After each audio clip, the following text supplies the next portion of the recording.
Assalamualaikum warahmatullahi wabarakatuh. Kami dari kelompok 7 yang beranggotakan Rika Badariani dengan NPM 23010030100008 dan Masda Leni Nasution dengan NPM 23010030101015 ditujukan untuk memenuhi salah satu tugas mata kuliah bank lembaga keuangan lainnya dengan dosen pengampu Ibu Ferayanti SE MSI.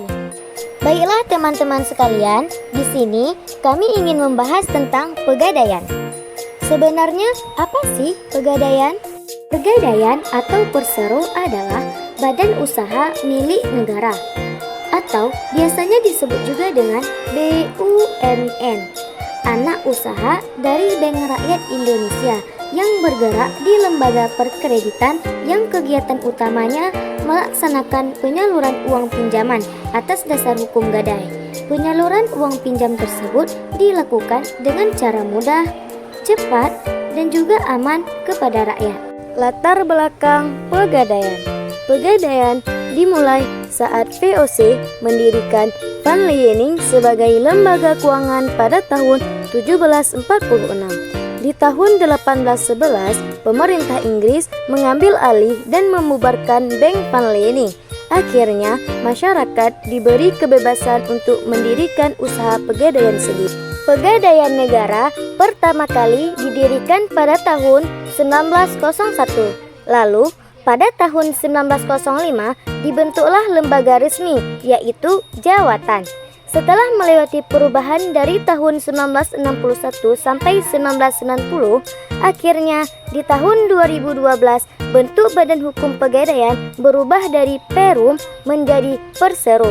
Perubahan ini didasarkan pada Peraturan Pemerintah Nomor 73 Tahun 2021. Nah, latar belakang didirikannya Pegadaian sendiri adalah untuk meningkatkan kesejahteraan rakyat kecil serta mendukung program pemerintah dalam bidang ekonomi dan pembangunan nasional. Di samping latar belakang juga terdapat beberapa produk pegadaian loh. Yang pertama, Gadai Ultra Mikro atau disebut dengan GUM, yaitu produk pinjaman mikro dengan jaminan emas mulai dari 0,5 gram dengan bunga 0,5% per bulan. Yang kedua, Gadai Online atau disebut dengan GOL, yaitu layanan pinjaman online dengan jaminan emas tanpa harus datang ke kantor cabang. Dan yang ketiga, Gadai Instan atau disebut juga dengan GINS, yaitu layanan pinjaman tunai langsung tanpa proses administrasi dengan jaminan emas. Kemudian yang keempat, Gadai Amanah atau bisa juga disebut dengan GAMA, yaitu produk pinjaman syariah dengan jaminan emas tanpa bunga dan biaya administrasi. Yang keenam, Gadai Efek atau Gadai Saham, yaitu produk pinjaman dengan jaminan saham-saham tertentu yang terdaftar di Bursa Efek Indonesia. Dan yang terakhir adalah Gadai Nusantara atau bisa disebut dengan GANUS, yaitu produk pinjaman dengan jaminan aset produktif seperti tanah pertanian, perkebunan, peternakan, dan perikanan.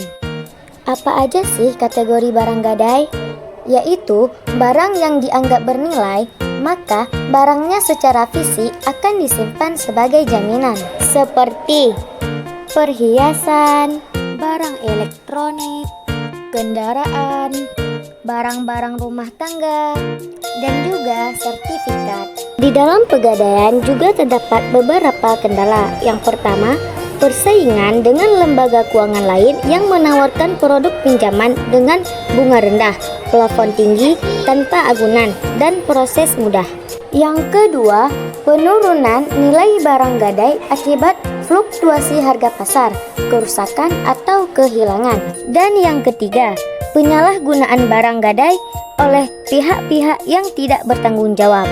Dan kemudian, pegadaian juga terdapat potensi atau peluang, yaitu yang pertama, penaksiran nilai suatu barang bergerak dari pihak atau institusi yang telah berpengalaman dan dapat dipercaya. Dan yang kedua, penitipan suatu barang bergerak pada tempat yang aman dan dapat dipercaya. Rekomendasi pegadaian. Yang pertama, meningkatkan inovasi produk dan layanan. Yang kedua, meningkatkan kualitas pelayanan dan keamanan. Dan yang ketiga, meningkatkan literasi dan edukasi keuangan. Baiklah, cukup sekian pembahasan dari kami. Kalau ada kesalahan, mohon dimaafkan. Kalau ada yang sayang, mohon diungkapkan. Ternak-ternak si ikan teri, teri ternak dalam kolam. Karena telah sampai di penghujung materi, ku akhiri dengan salam. Wabillahi taufik wal hidayah. Wassalamualaikum warahmatullahi wabarakatuh.